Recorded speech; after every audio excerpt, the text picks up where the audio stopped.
नारायणं नमस्कृत्य नरं चैव नरोत्तमं देवीं सरस्वतीं व्यासं ततो जयमुदीरयेत्। श्रीगणेशाय नमः। श्रीसरस्वत्यै नमः। श्रीवेदव्यासाय नमः। श्रीमन महर्षि वेदव्यास प्रणीत श्री महाभारत तृतीय खंड हम श्रवण कर रहे हैं। आज हम श्रवण करेंगे 94तमोध्याय 94वां अध्याय। यहाँ दुर्योधन एवं शकुनी के द्वारा बुलाए जाने पर भगवान श्री कृष्ण का रथ पर बैठकर प्रस्थान एवं कौरव सभा में प्रवेश और स्वागत के पश्चात आसन ग्रहण। वैशंपायन जी कहते हैं, तथा कथयतो रेव तयोर्बुद्धिमतुस्तदा शिवा नक्षत्र संपन्ना साव्यतीयाय सर्वरी। कि जन्मेजय उस समय बुद्धिमान श्री कृष्ण तथा विदुर के इस प्रकार वार्तालाप करते हुए ही वह नक्षत्रों से सुशोभित मंगलमयी रात्रि बहुत सी व्यतीत हो गई थी। महात्मा श्री कृष्ण धर्म, अर्थ और काम के विषय में अनेक प्रकार की बातें करते रहे। उनकी वाणी के पद, अर्थ और अक्षर बड़े विचित्र थे। अतः महात्मा विदुर भगवान की कही हुई उन विविध वार्ताओं को प्रसन्नता पूर्वक सुनते रहे। इस प्रकार अमित तेजस्वी श्री कृष्ण और विदुर दोनों ही एक दूसरे की मनोनुकूल कथा वार्ता में इतने तन्मय थे कि बिना इच्छा के ही उनकी वह रात्रि बहुत सी व्यतीत हो गई थी। तदंतर मधुर स्वर से युक्त बहुत से सूत और मागध, शंख और दुंदुभियों के घोष से भगवान श्री कृष्ण को जगाने लगे। तब समस्त यदुवंशियों के शिरोमणि दशारह नंदन श्री कृष्ण ने शैया से उठकर प्रातः काल का समस्त आवश्यक कर्म क्रमशः संपन्न किया। संध्या तर्पण और जप करके अग्निहोत्र करने के पश्चात माधव ने अलंकृत होकर उदय काल में सूर्य का उपस्थान किया। इसी समय राजा दुर्योधन और सुबल पुत्र शकुनी भी संध्योपासना में लगे हुए अपराजित वीर दशारह नंदन श्री कृष्ण के पास आए और उनसे इस प्रकार बोले, गोविंद, महाराज धृतराष्ट्र सभा में आ गए हैं। भीष्म आदि कौरव तथा अन्य समस्त भूपाल भी वहाँ उपस्थित हैं। जैसे स्वर्ग में देवता इंद्र का आवाहन करते हैं, उसी प्रकार भीष्म आदि सब लोग आपसे वहाँ दर्शन देने की प्रार्थना करते हैं। यह सुनकर भगवान श्री कृष्ण ने परम मधुर सांत्वनापूर्ण वचन द्वारा उन दोनों का अभिनंदन किया। तदंतर निर्मल सूर्यदेव का उदय हो जाने पर शत्रुओं को संताप देने वाले भगवान जनार्दन ने ब्राह्मणों को सुवर्ण वस्त्र, गौ तथा घोड़े दान दिए। अनेक प्रकार के रत्नों का दान करके खड़े हुए उन अपराजित दाशारह वीर के पास जाकर सारथी ने उनके चरणों में मस्तक झुकाया।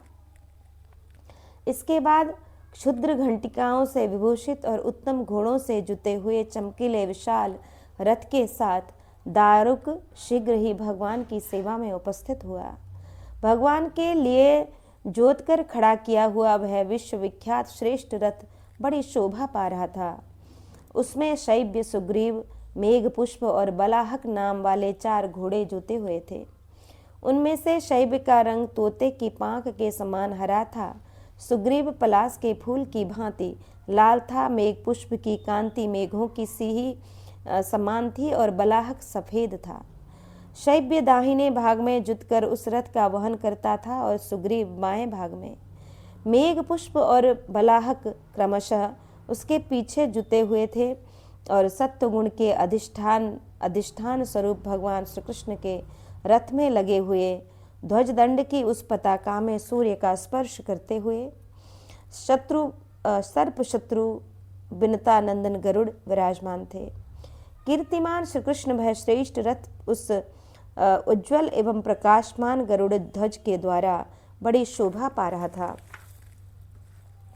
सोने की जालियों, पताकाओं तथा सुवर्णमय ध्वज के द्वारा भगवान का वह उत्तम रथ प्रलय काल में उदित हुए सूर्य के समान उद्भाषित हो रहा था।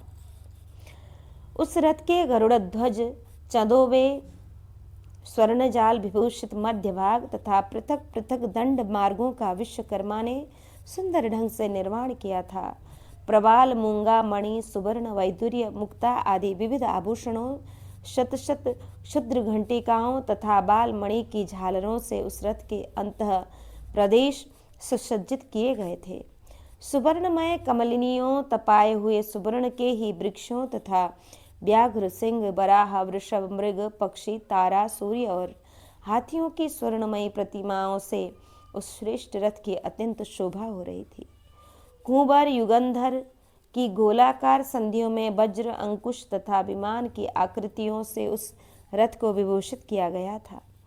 महान सजल मेघों की गर्जना के समान गंभीर शब्द करने वाले तथा सब प्रकार के रत्नों से विभूषित हुए उस दिव्य रथ को उपस्थित जान अग्नि एवं ब्राह्मणों को दाहिने करके गले में कौस्तुभ मणि डालकर अपने उत्कृष्ट शोभा से प्रकाशित होते हुए कौरवों से घिरकर एवं वृष्णिवंशी वीरों से सुरक्षित हो समस्त यादवों को आनंद प्रदान करने वाले महामना शूर नंदन जनार्दन श्री कृष्ण उस रथ पर आरूढ़ हुए।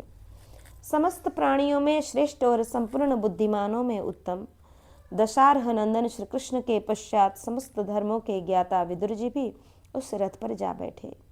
तदंतर शत्रुओं को संताप देने वाले श्री कृष्ण के पीछे पीछे दुर्योधन और सुबलपुत्र शकुनि भी दूसरे रथ पर बैठकर चले। सात्यकी, कृतवर्मा तथा वृष्णिवंश के दूसरे रथी भी हाथी, घोड़ों तथा रथों पर बैठकर श्री कृष्ण के पीछे पीछे गए। राजन, उन सबके जाते समय सोने के आभूषणों से विभूषित उत्तम घोड़ों से जुते हुए एवं गंभीर घोष युक्त उनके विचित्र रथ बड़ी शोभा पा रहे थे। अपनी दिव्य कांति से प्रकाशित होने वाले परम बुद्धिमान भगवान श्री कृष्ण यथा समय उस विशाल राजरथ पर जा पहुँचे जिस पर पूर्व काल के राजर्षि यात्रा करते थे। वहाँ की धूल झाड़ दी गई थी और सर्वत्र जल से छिटकाव किया गया था। भगवान श्री कृष्ण के प्रस्थान करने पर ढोल, शंख तथा दूसरे दूसरे बाजे एक साथ बज उठे। शत्रुओं को संताप देने वाले सिंह के समान पराक्रमी तथा संपूर्ण जगत के प्रख्यात तरुण और भगवान श्री कृष्ण के रथ को घेर कर चलते थे। श्री कृष्ण के आगे चलने वाले सैनिकों की संख्या कई सहस्त्र थी। उन सब ने विचित्र एवं अद्भुत वस्त्र धारण कर रखे थे। उनके हाथों में खड्ग और प्रास आदि आयुध शोभा पाते थे। किसी से पराजित न होने वाले दर्शाहवंशी वीर भगवान श्री कृष्ण के पीछे उस यात्रा के समय 500 हाथी और सहस्त्रों रथ जा रहे थे। शत्रु दमन जन्मेजय उस समय भगवान श्री कृष्ण का दर्शन करने के लिए बालक, वृद्ध तथा स्त्रियों सहित कौरवों का सारा नगर सड़क पर आ गया था। छतों के सड़क की ओर वाले भाग पर बैठी हुई झुंड की झुंड स्त्रियों के भार से मानो हस्तिनापुर के वे सारे भवन कंपित से हो रहे थे। भगवान श्री कृष्ण कौरवों से सम्मानित होते हुए उनकी मीठी मीठी बातें सुनते हुए और यथा योग्य उनका भी सत्कार करते हुए धीरे धीरे सबकी ओर देखते जा रहे थे। कौरव सभा के समीप पहुंचकर श्री कृष्ण के अनुगामी सेवकों ने शंख और वेणु आदि वाद्यों की ध्वनि से संपूर्ण दिशाओं को गूंजा दिया। तत्पश्चात अमित तेजस्वी राजाओं की वह सारी सभा भगवान श्री कृष्ण के शुभागमन की आकांक्षा के कारण हर्षोल्लास से चंचल हो उठी थी। श्री कृष्ण के निकट आने पर उनके रथ का मेघ गर्जना के समान गंभीर घोष सुनकर सभी नरेश रोमांचित हो उठे।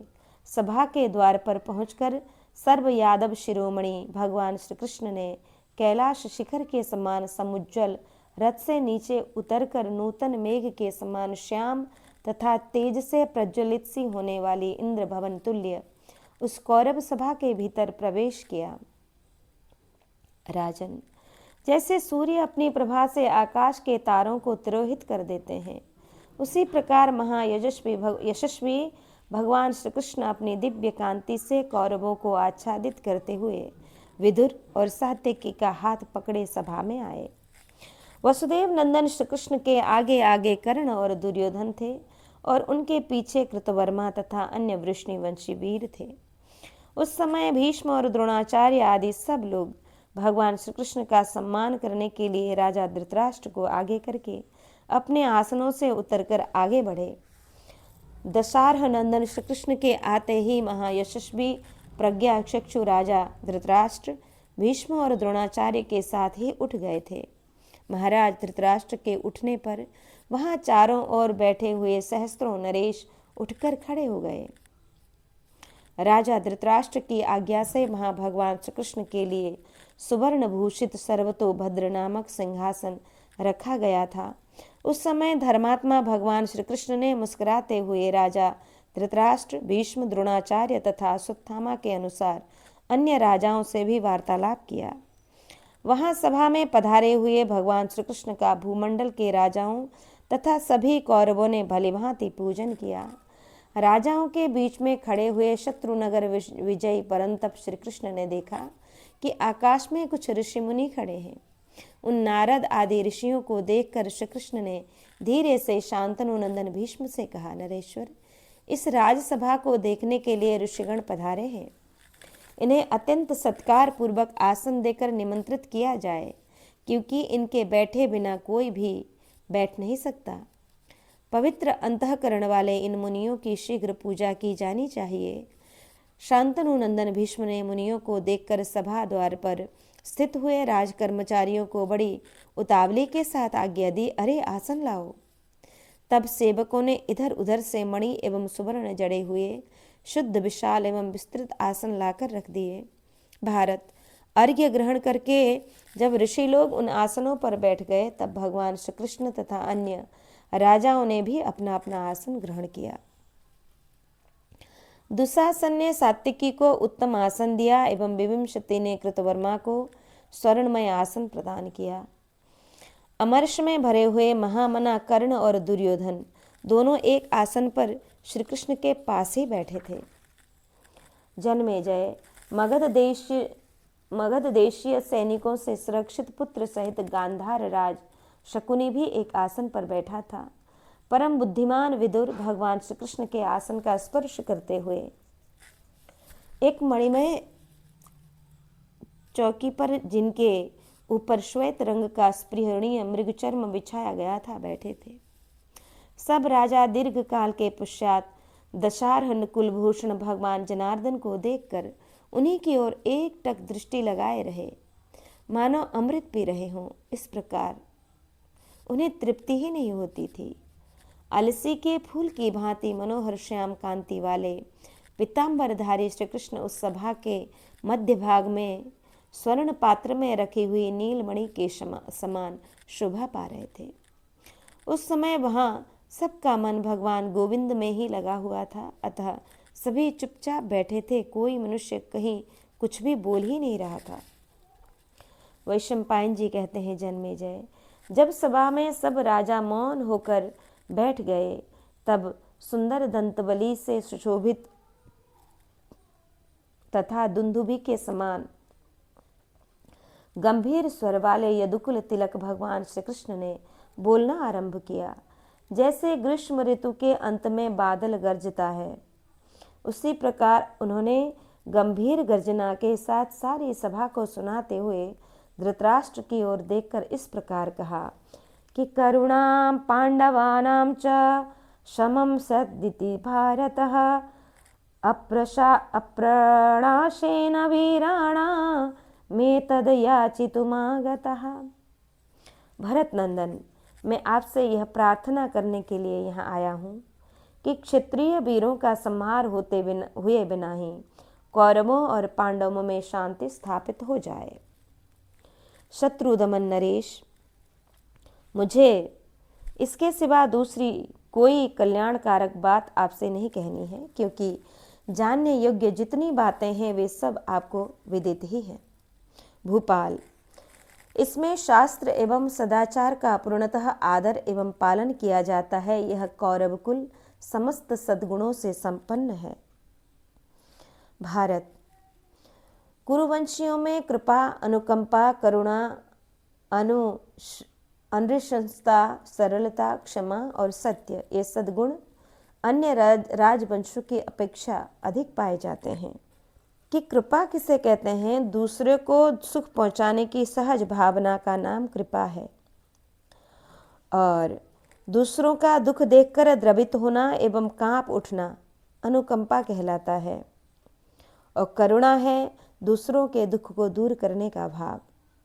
और अनृशंसता यह है क्रूरता का सर्वथा अभाव, अनृशंसता कहलाता है। राजन, ऐसे उत्तम गुण संपन्न एवं अत्यंत प्रतिष्ठित कुल के होते हुए भी यदि इसमें आपके कारण कोई अनुचित कार्य हो तो यह ठीक नहीं है। तात कुरुश्रेष्ठ, यदि कौरवगण बाहर और भीतर प्रकट और गुप्त रूप से मिथ्या आचरण, असद व्यवहार करने लगे तो आप ही उन्हें रोककर सन्मार्ग में स्थापित करने वाले हैं।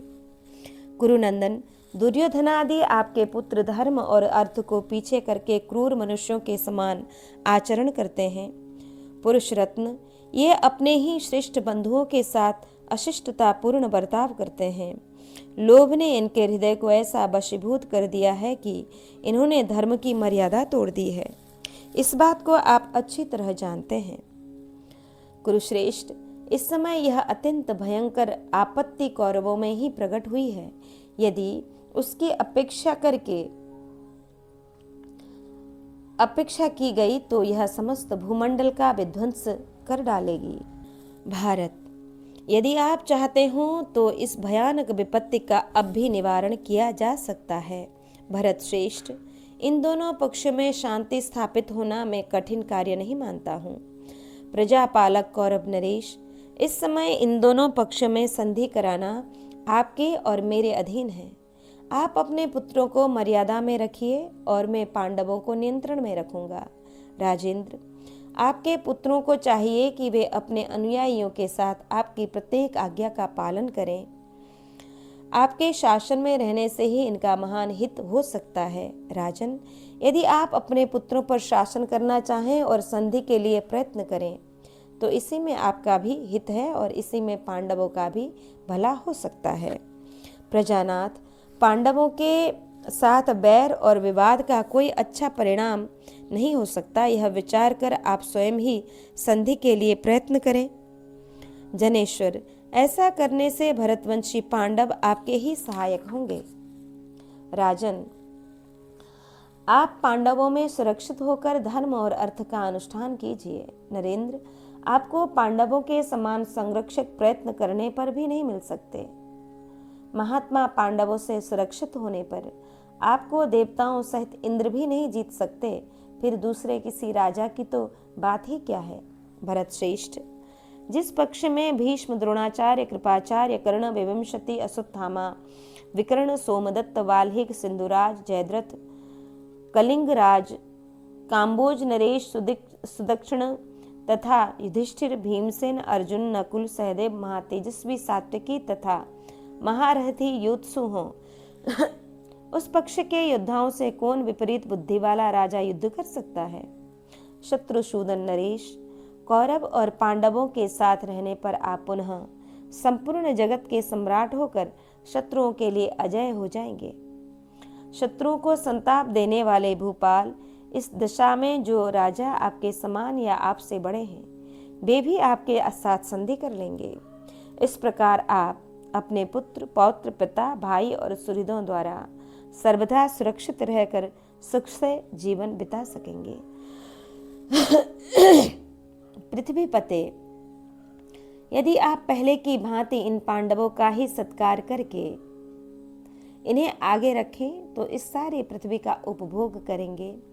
भारत, इस समस्त पांडवों तथा अपने पुत्रों के साथ रहकर आप दूसरे शत्रुओं पर भी विजय प्राप्त कर सकेंगे। इस प्रकार आपके संपूर्ण स्वार्थ की सिद्धि होगी। शत्रु संतापी नरेश, यदि आप मंत्रियों सहित अपने समस्त पुत्रों, पांडवों और कौरवों से मिलकर रहेंगे तो उन्हीं के द्वारा जीती हुई इस पृथ्वी का राज्य भोगेंगे। महाराज, युद्ध छिड़ने पर तो महान संहार ही दिखाई देता है। राजन, इस प्रकार दोनों पक्ष का विनाश करने में आप कौन सा धर्म देखते हैं। भरत श्रेष्ठ, यदि पांडव युद्ध में मारे गए अथवा आपके महाबली पुत्र ही नष्ट हो गए तो उस दशा में आपको कौन सा सुख मिलेगा, यह बताइए। पांडव तथा आपके पुत्र सभी शूरवीर अस्त्र विद्या के पारंगत तथा युद्ध की अभिलाषा रखने वाले हैं। आप इन सब की महान भय से रक्षा कीजिए। युद्ध के परिणाम पर विचार करने से हमें समस्त कौरव और पांडव नष्ट प्राय दिखाई देते हैं। दोनों ही पक्षों के शूरवीर रथियों से ही मारे जाकर नष्ट हो जाएंगे। नृपश्रेष्ठ, भूमंडल के समस्त राजा यहाँ एकत्र हो अमर्ष में भरकर इन प्रजाओं का नाश करेंगे। कुरुकुल को आनंदित करने वाले नरेश, आप इस जगत की रक्षा कीजिए जिससे इन समस्त प्रजाओं का नाश न हो। आपके प्रकृतिस्थ होने पर ये सब लोग बच जाएंगे। राजन, ये सब नरेश शुद्ध, उदार, लज्जाशील, श्रेष्ठ, पवित्र कुलों में उत्पन्न और एक दूसरे के सहायक हैं। आप इन सब की महान भय से रक्षा कीजिए। आप ऐसा प्रयत्न कीजिए जिससे ये भूपाल परस्पर मिलकर तथा एक साथ खा पीकर कुशल पूर्वक आप अपने अपने घर को वापस लौटें।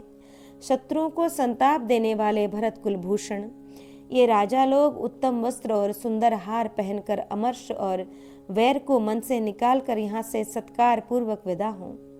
भरत श्रेष्ठ, अब आपकी आयु भी क्षीण हो चली है। इस बुढ़ापे में आपका पांडवों के ऊपर वैसा ही स्नेह बना रहे जैसा पहले था, अतः संधि कर लीजिए।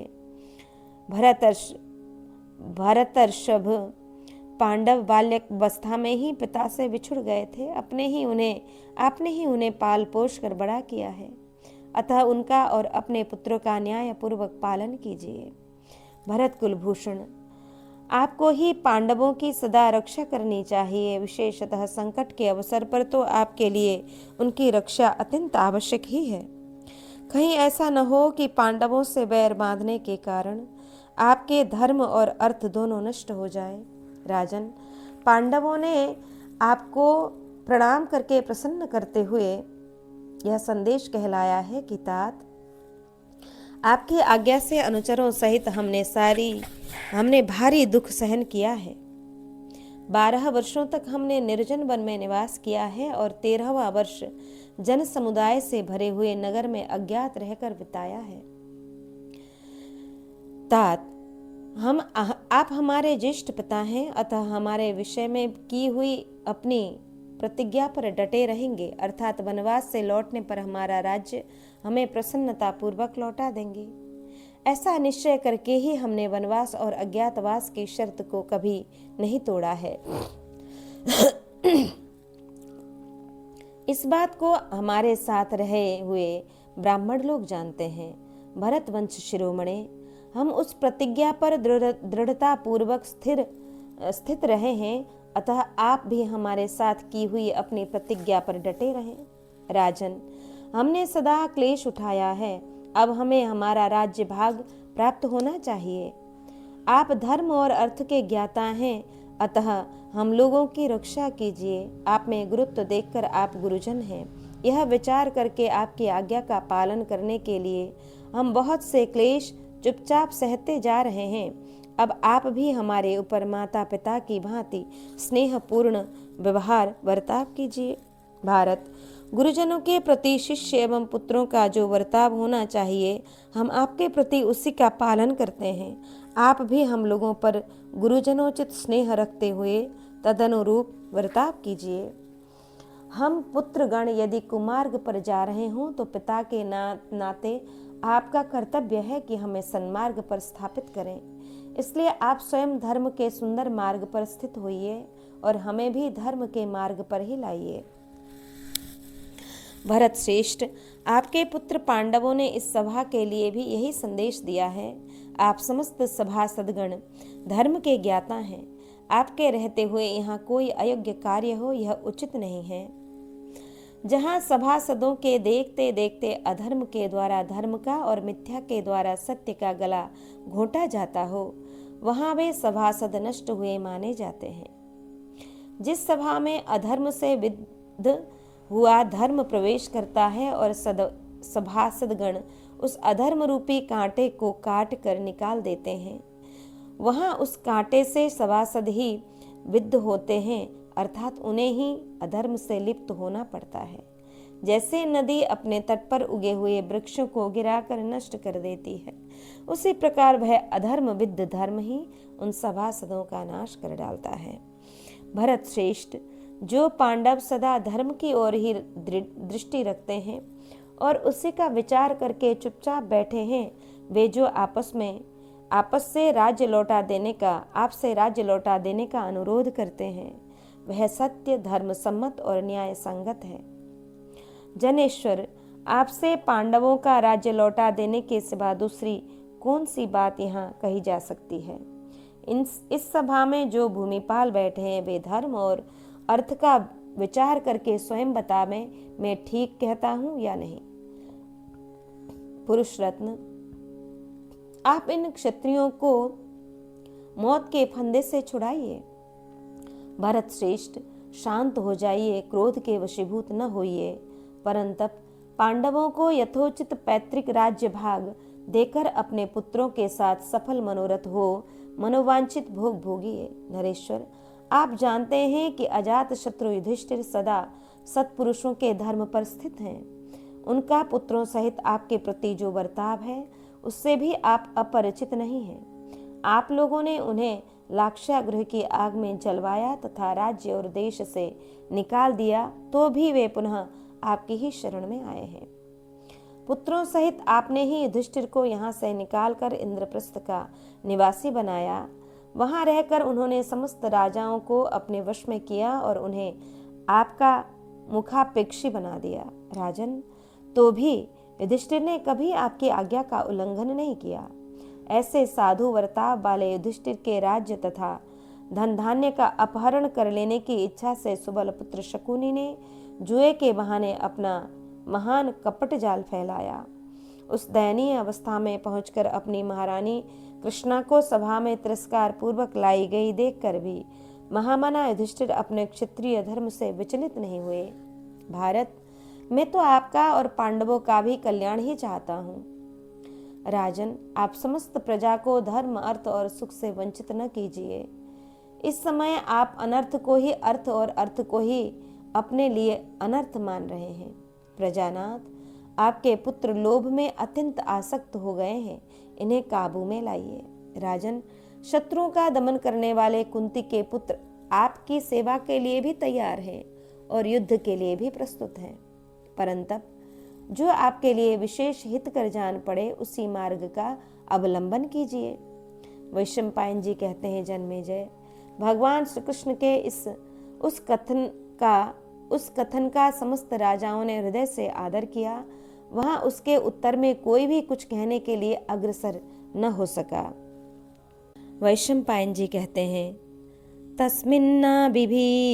तस्मिन्नाभिते वाक्ये केशवेन महात्मना स्तिमितारिष्टरोमाणा आसन सर्वे सभासदा। जन्मेजय, महात्मा श्री कृष्ण के ऐसी बात कहने पर संपूर्ण सभासद चकित हो गए, उनके अंगों में रोमांच हो आया। वे सब भूपाल मन ही मन यह सोचने लगे कि भगवान के इन वचनों का उत्तर कोई भी मनुष्य नहीं दे सकता है। इस प्रकार उन सब राजाओं के मौन ही रह जाने पर जमदग्नि नंदन परशुराम ने कौरव सभा में इस प्रकार कहा, राजन, तुम निशंक होकर मेरी यह उदाहरण कुछ युक्त बात सुनो। सुनकर यदि इसे कल्याणकारी और उत्तम समझो तो स्वीकार करो। पूर्व काल की बात है। दंभोद्भव नाम से प्रसिद्ध एक सार्वभौम सम्राट इस संपूर्ण अखंड भूमंडल का राज्य भोगते थे। यह हमारे सुनने में आया है।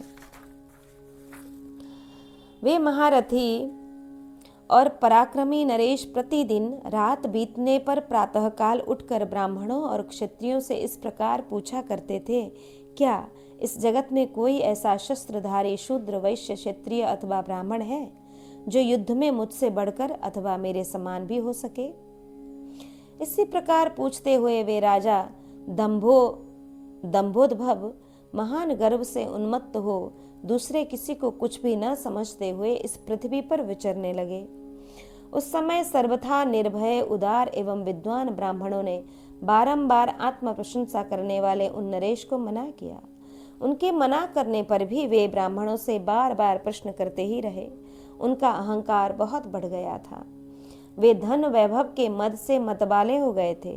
राजा को यही बारंबार प्रश्न दोहराते देख वेद के सिद्धांत का साक्षात्कार करने वाले महामना तपस्वी ब्राह्मण क्रोध से तमतमा उठे और उनसे इस प्रकार बोले कि राजन, दो ऐसी पुरुष रत्न हैं जिन्होंने युद्ध में अनेक योद्धाओं पर विजय पाई है। तुम कभी उनके समान न हो सकोगे। उनके ऐसा कहने पर राजा ने पुनः ब्राह्मणों से पूछा, वे दोनों वीर कहाँ हैं? उनका जन्म किस स्थान में हुआ है? उनके कर्म कौन कौन से हैं और उनके नाम क्या है? तब ब्राह्मण बोले, नरो नारायणश्चैव ताप साविति न श्रुतम आयातो मानुषे लोके ताभ्यम युद्धस्य पार्थिव।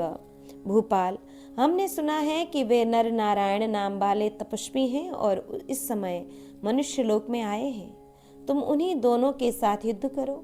सुना है वे दोनों महात्मा नर और नारायण गंधमादन पर्वत पर ऐसी घोर तपस्या कर रहे हैं जिसका वाणी द्वारा वर्णन नहीं हो सकता। राजा को यह सहन नहीं हुआ। उन्होंने रथ, हाथी, घोड़े, पैदल, शकट और ऊंट इन 6 अंगों से युक्त विशाल सेना को सुसज्जित करके उस स्थान की यात्रा की जहां कभी पराजित न होने वाले वे दोनों महात्मा विद्यमान थे। राजा उनकी खोज करते हुए दुर्गम एवं भयंकर गंधमादन पर्वत पर गए और वन में स्थित उन तपस्वी महात्माओं के पास जा पहुंचे। वे दोनों पुरुष रत्न भूख प्यास से दुर्बल हो गए थे। उनके सारे अंगों में फैली हुई नस नाड़ियां स्पष्ट दिखाई देती थीं। वे सर्दी, गर्मी और हवा का कष्ट सहते सहते अत्यंत कृशकाय हो रहे थे। निकट जाकर उनके चरणों में नमस्कार करके दंभोदभव ने उन दोनों का कुशल समाचार पूछा। तब नर और नारायण ने राजा का स्वागत सत्कार करके आसन, जल और फलमूल देकर उन्हें भोजन के लिए निमंत्रित किया। तदंतर पूछा कि हम आपकी क्या सेवा करें। यह सुनकर उन्होंने अपना सारा वृतांत पुनः अक्षरशः सुना दिया और कहा, मैंने अपने बाहुबल से सारी पृथ्वी को जीत लिया है तथा संपूर्ण शत्रुओं का संहार कर डाला है। अब आप दोनों से युद्ध करने की इच्छा लेकर इस पर्वत पर आया हूँ। यही मेरा चिरकाल से अभिलषित मनोरथ है। आप अतिथि सत्कार के रूप में इसे ही पूर्ण कर दीजिए। नर नारायण बोले, नृपश्रेष्ठ, हमारा यह आश्रम क्रोध और लोभ से रहित है। इस आश्रम में कभी युद्ध नहीं होता। फिर अस्त्र शस्त्र और कुटिल मनोवृत्ति का मनुष्य यहाँ कैसे रह सकता है? इस पृथ्वी पर बहुत से क्षत्रिय हैं, अतः आप कहीं और जाकर युद्ध की अभिलाषा पूर्ण कीजिए। परशुराम जी कहते हैं, भारत, उन दोनों ने महात्माओं से बारंबार ऐसा कहकर राजा से क्षमा मांगी और उन्हें विविध प्रकार से सांत्वना दी। तथापि दंभोदभव युद्ध की इच्छा से उन दोनों तापसों को कहते और ललकारते ही रहे। भरत नंदन, तब महात्मा नर ने हाथ में एक मुट्ठी सींक लेकर कहा, युद्ध चाहने वाले क्षत्रिय, आ युद्ध कर। अपने सारे अस्त्र शस्त्र ले ले, सारी सेना को तैयार कर ले, कवच बांध ले और तेरे पास और भी जितने साधन हो उन सब से संपन्न हो जा। तू बड़े घमंड में आकर ब्राह्मण आदि सभी वर्णों के लोगों को ललकारता फिरता है, इसलिए मैं आज से तेरे युद्ध विषयक निश्चय को दूर किए देता हूँ। दंभोदभव ने कहा, तापस, यदि आप यही अस्त्र हमारे लिए उपयुक्त मानते हैं तो मैं इसके होने पर भी आपके साथ युद्ध अवश्य करूंगा, क्योंकि मैं युद्ध के लिए ही यहाँ आया हूँ। परशुराम जी कहते हैं, ऐसा कहकर सैनिकों सहित दंभोदभव ने तपस्वी नर को मार डालने की इच्छा से सब ओर से उन पर बाणों की वर्षा आरंभ कर दी। उनके भयंकर बाण शत्रु के शरीर को छिन्न भिन्न कर देने वाले थे, परंतु मुनि ने उन बाणों का प्रहार करने वाले दंभोदभव की कोई परवाह न करके सींकों से ही उनको बींध डाला। तब किसी से पराजित न होने वाले महर्षि नर ने उनके ऊपर भयंकर ऐसी काष्ठ का प्रयोग किया जिसका निवारण करना असंभव था। यह एक अद्भुत सी घटना हुई। इस प्रकार लक्ष्य भेद करने वाले नर मुनि ने माया द्वारा सींक के बाणों से ही दंभोदभव के सैनिकों की आंखों, कानों और नासिकाओं को बींध डाला। राजा दंभोदभव सींकों से भरे हुए समूचे आकाश को श्वेत वर्ण हुआ देखकर मुनि के चरणों में गिर पड़े और बोले, भगवान मेरा कल्याण हो। राजन, शरण चाहने वाले को शरण देने वाले भगवान नर ने उनसे कहा, आज से तुम ब्राह्मण हितैषी और धर्मात्मा बनो, फिर कभी ऐसे साहस ना करना। नरेश्वर, नृपश्रेष्ठ शत्रु नगर विजय वीर पुरुष क्षत्रिय धर्म को स्मरण रखते हुए कभी मन से भी ऐसा व्यवहार नहीं कर सकता जैसा कि तुमने किया है। राजन, नृपश्रेष्ठ शत्रु नगर विजयी वीर पुरुष क्षत्रिय धर्म को स्मरण रखते हुए कभी मन से भी ऐसा व्यवहार नहीं कर सकता जैसा कि तुमने किया है। राजन, आज से फिर कभी घमंड में आकर अपने से बड़े या छोटे किन्हीं राजाओं पर किसी प्रकार भी आक्षेप न करना। इस बात के लिए मैंने तुम्हें सावधान कर लिया। भूपाल, तुम विनीत बुद्धि, लोभ शून्य, अहंकार रहित मनस्वी, जितेंद्रिय, क्षमाशील, कोमल स्वभाव और सौम्य होकर प्रजा का पालन करो। फिर कभी दूसरों के बलाबल को जाने बिना किसी पर आक्षेप न करना। मैंने तुम्हें आज्ञा दे दी, तुम्हारा कल्याण हो जाओ, फिर ऐसा बर्ताव न करना। विशेषतः हम दोनों के कहने से तुम ब्राह्मणों से उनका कुशल समाचार पूछते रहना।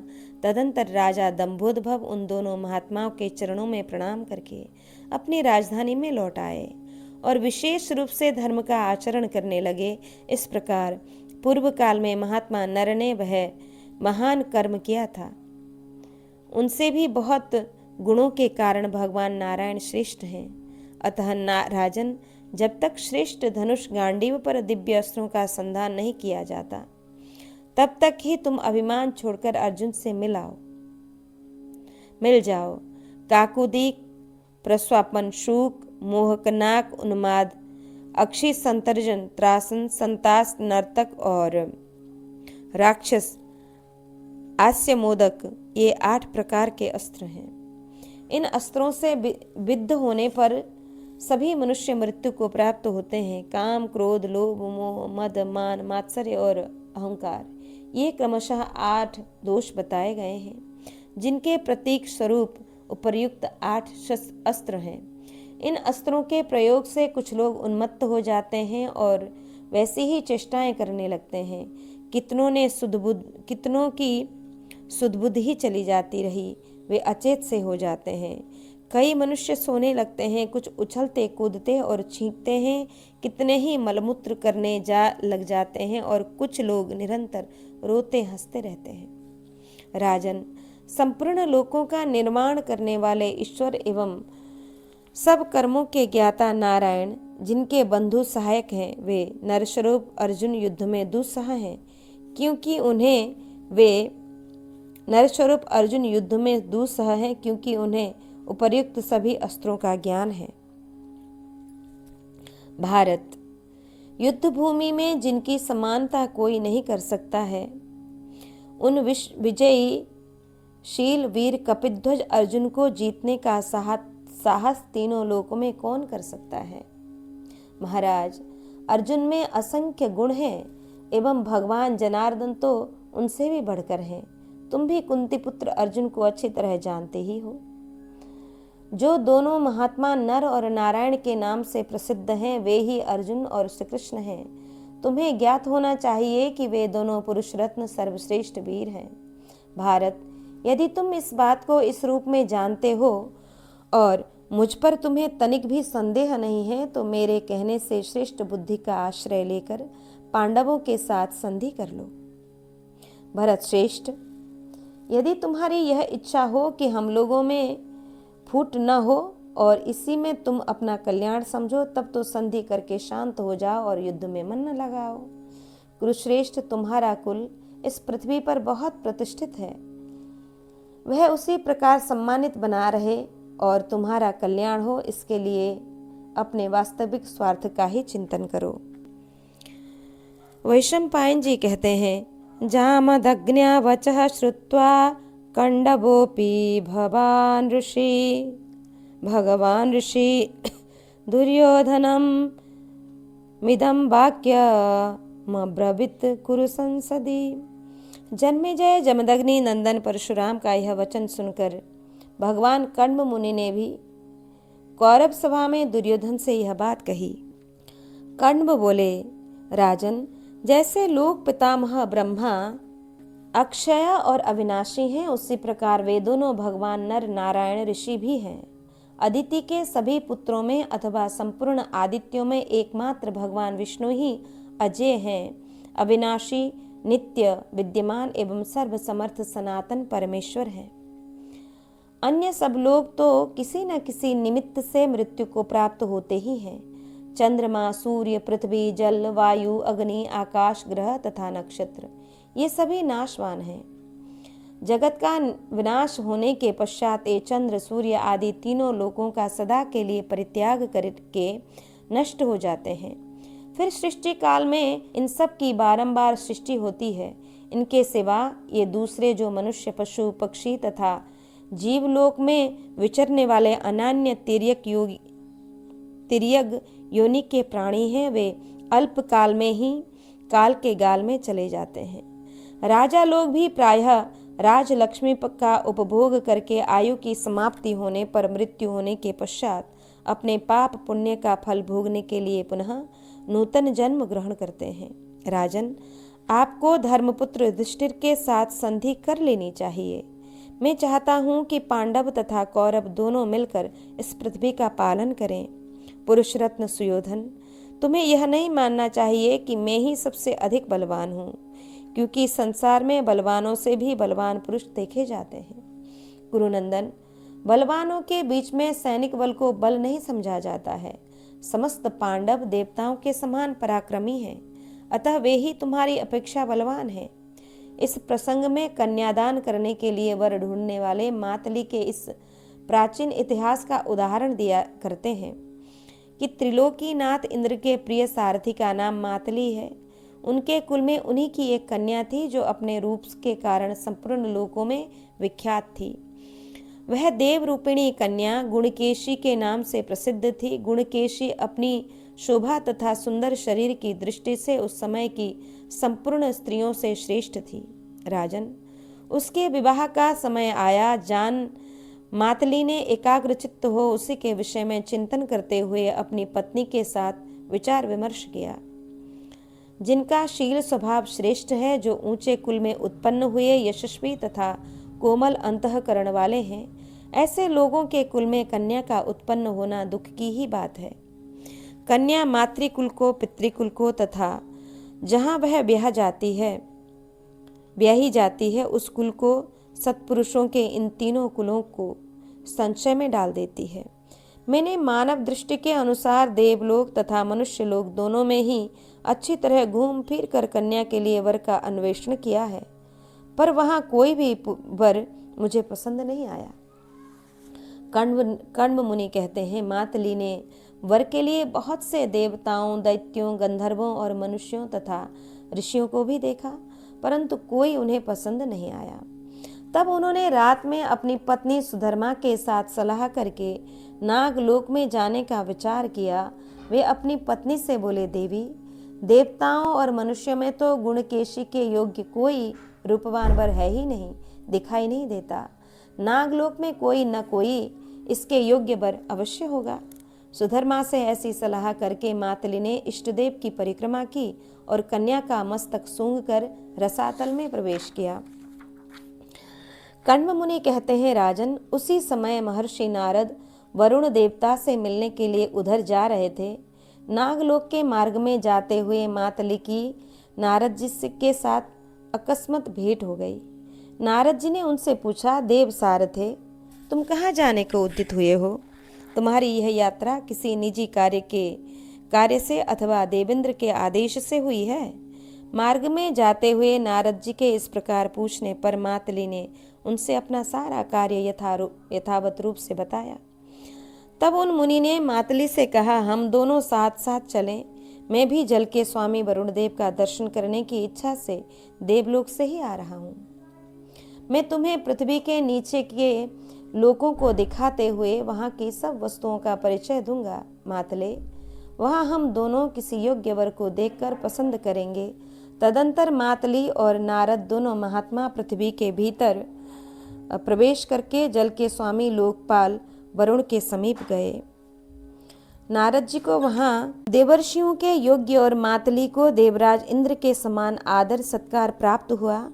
तत्पश्चात उन दोनों ने प्रसन्न चित्त होकर वरुण देवता से अपना कार्य निवेदन किया और उनकी आज्ञा लेकर वे नागलोक में विचरने लगे। नारद जी पाताल लोक में निवास करने वाले सभी प्राणियों को जानते थे, अतः उन्होंने इंद्र सारथी मालती को वहाँ की सब वस्तुओं के विषय में विस्तार पूर्वक बताना आरंभ किया।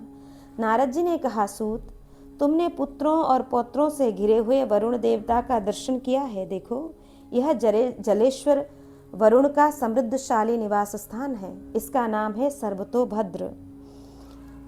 ये गोपति वरुण के परम बुद्धिमान पुत्र हैं, जो अपने उत्तम स्वभाव, सदाचार और पवित्रता के कारण अपना विशिष्ट स्थान रखते हैं। वरुण देव के इन प्रिय पुत्र का नाम पुष्कर है। इनके नेत्र विकसित कमल के समान सुशोभित हैं। ये रूपवान तथा दर्शनीय हैं, इसलिए सोम की पुत्री ने इनका पति रूप से वर्ण किया है। सोम की जो दूसरी पुत्री है, ये ज्योत्सना काली के नाम से प्रसिद्ध है तथा रूप में साक्षात लक्ष्मी के समान जान पड़ती है। उन्होंने अदिति देवी के ज्येष्ठ पुत्र सूर्यदेव को अपना श्रेष्ठ पति बनाया एवं माना है। महेंद्र मित्र, देखो, यह वरुण देवता का भवन है, जो सब ओर से सुवर्णमय ही बना हुआ है। यहाँ पहुंचकर ही देवगण वास्तव में देवत्व लाभ करते हैं। मातले, जिनके राज्य छिन गए हैं, उन दैत्यों के ये देदीप्यमान संपूर्ण आयुध दिखाई देते हैं। देव सारथे, ये सारे अस्त्र शस्त्र अक्षय हैं और प्रहार करने पर शत्रु को आहत करके पुनः अपने स्वामी के हाथ में लौट आते हैं। पहले दैत्य लोग अपने शक्ति के अनुसार इनका प्रयोग करते थे, परंतु अब देवताओं ने इन्हें जीतकर अपने अधिकार में कर लिया है। मातले, इन स्थानों में राक्षस और दैत्य जाति के लोग रहते हैं तथा दैत्यों के बनाए हुए बहुत से दिव्यास्त्र भी रहे हैं। ये महातेजस्वी अग्निदेव वरुण देवता के सरोवर में प्रकाशित होते हैं। इन धूम रहित अग्निदेव ने भगवान विष्णु के सुदर्शन चक्र को भी अवरुद्ध कर दिया था। वज्र की गांठ को गांडी कहा गया है। वह धनुष इसी का बना हुआ है, इसलिए गांडीव कहलाता है। जगत का संहार करने के लिए इसका निर्माण हुआ है। देवता लोग सदा इसकी रक्षा करते हैं। यह धनुष आवश्यकता पड़ने पर लाख गुनी शक्ति से संपन्न हो वैसे वैसे ही बल को ही धारण करता है और सदा अविचल बना रहता है। ब्रह्मवादी ब्रह्मा जी ने पहले इस ब्रह्मांड प्रचंड धनुष का निर्माण किया था। यह राक्षस सदृश राजाओं में से अदम्य नरेशों का भी दमन कर डालता है। यह धनुष राजाओं के लिए एक महान अस्त्र है और चक्र के समान उद्भासित होता रहता है। इस महान अभ्युदयकारी धनुष को जलेश वरुण के पुत्र धारण करते हैं और यह सलिल राज वरुण का छत्र है, जो छत्र गृह में रखा हुआ है। यह छत्र मेघ की भांति सब ओर से शीतल जल बरसाता रहता है। इस छत्र से गिरा हुआ चंद्रमा के समान निर्मल जल अंधकार से आच्छन्न रहता है, जिससे दृष्टि पथ में नहीं आता है। मातले, इस वरुण लोक में देखने योग्य बहुत सी वस्तुएं हैं, परंतु सबको देखने से तुम्हारे कार्य में रुकावट पड़ेगी, इसलिए हम लोग शीघ्र ही यहाँ से नागलोक में चलें। इस प्रकार श्री महाभारत उद्योग पर्व के अंतर्गत भगवद्यान पर्व में मातली के द्वारा वर का खोज विषयक 98वां अध्याय यहाँ पूर्ण हुआ। आज के पारायण को यहाँ विश्राम लेकर श्री ठाकुर जी के चरण कमल में इसे अर्पित करें। जय जय श्री राधे श्याम।